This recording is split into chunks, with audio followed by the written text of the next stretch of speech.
The samurai never disappeared. They just became something quieter.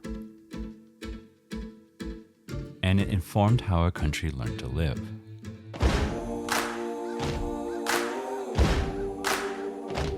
To understand how something becomes quiet, you have to see what it was when it was loud. Before the discipline became invisible, it was enforced. And before Bushido became a way of living, it was a way of surviving. If this African prisoner could be one of the most lauded samurai in Japanese history, well, then the picture we have of the samurai is likely not complete. Understanding the ideal of the samurai, their way of life, their philosophy, is fundamental to understanding Japanese society. Most of us think Bushido ended with swords, that it belongs to museums, movies, or myth. But that belief only makes sense if Bushido was ever just about violence. That incomplete picture didn't come from nowhere. It was shaped by how power worked here. For most of its history, Japan wasn't guided by philosophers.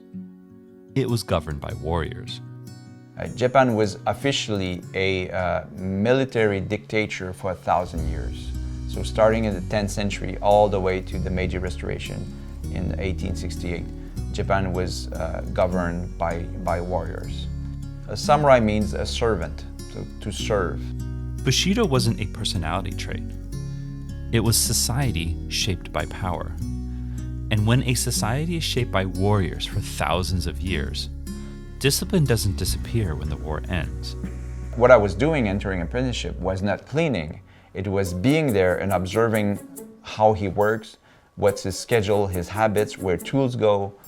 And this is what you're doing while you're cleaning. In Japan, there's this notion, this expression that says karada de oboru, which means learning with the body. It's basically, instead of learning something intellectually with your mind, your body has to learn it instead of you. He cleaned and cut charcoal. That's it. Bushido survives where mastery survives. Pride is not part of the Japanese culture. Somehow, modesty is kind of hammered into you. And to take pride in doing something here, it really takes like a lifetime of dedication. So to me, the sword is the best symbol of that. You know, you can take that and cut somebody's head and they're dead and that's it, it's over. You know, but we don't do it. Bushido isn't about killing, it's about restraint. The image we have in our minds is not quite right after all. And there's good reason for that. It was largely invented. Not during the age of the samurai, but after they were gone. When Japan was trying to redefine itself, Bushido was rewritten.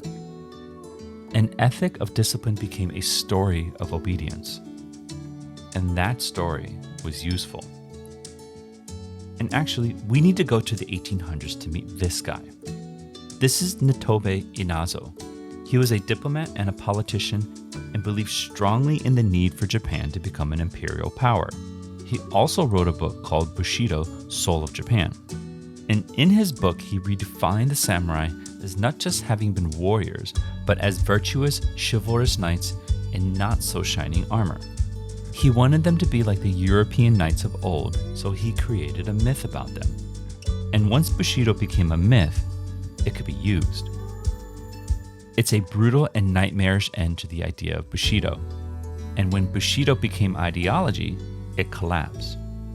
But when ideology died, discipline remained. その厳しい環境の中でやるっていうところで、厳しいだけではダメだと思うんですけど、やっぱりこうしっかりルールがある中で、なんか武士道じゃないですけど、しっかりこうお辞儀をして相手にこう敬意を持って頭を下げて礼をしてでプレーをするとか、ちゃんとしっかり挨拶をして、試合に入るとか。This is Bushido without the warfare. その結果っていうよりもやっぱそれに見合う選手に なりたいっていう方が大きいですね。はい、Not winning, worthiness. Not worthy of the trophy, worthy of the role, worthy of the responsibility. That shift matters because Bushido was never about being the best at something. It was about becoming the best version through something. That ideal of the best possible version of a human, which is what Bushido is, I think it can be found in every aspect of Japanese culture. Bushido didn't survive because Japan preserved it. It survived because people kept practicing it. その結果っていうよりもやっぱそれに見合う選手になりたいっていう方が大きいですね。はい。I think that ideal of the best possible version of a human, which is what Bushido is,